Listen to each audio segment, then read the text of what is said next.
മുഴുവൻ ഇരുന്നാൽ പോലും 50 രൂപയാവുള്ളൂ. നിങ്ങൾ RTIക്ക് അവിടെ ചെല്ലുമ്പോൾ അവർക്ക് കാര്യങ്ങൾ പെട്ടെന്ന് മനസ്സിലാവും. അവരുടെ ഓഫീസ് നോട്ടിൽ ഈ ഓഫീസർമാർ പരസ്പരം എഴുതിയിരിക്കുന്ന നോട്ട്സ് നമുക്ക് കിട്ടും.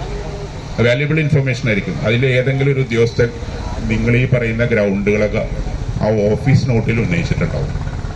അവിടെ ഇത്രയും സ്കൂളുകളുണ്ട്, ഇത്രയും കുട്ടികൾ ഓവർ ക്രോസ് ചെയ്യുന്നതാണ്, അവിടെ അണ്ടർപാസ് ഇടുന്നത് എന്തുകൊണ്ടും നല്ലതാണ്.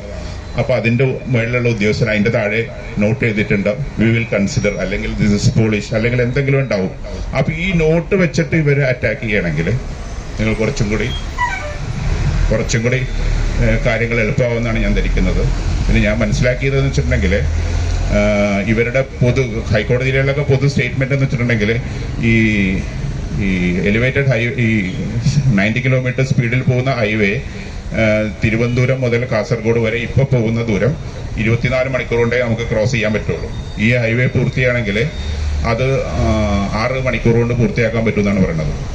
അതായത് അതുകൊണ്ട് ഇതൊരു നോൺ സ്റ്റോപ്പ് ഹൈവേ ആയിരിക്കും.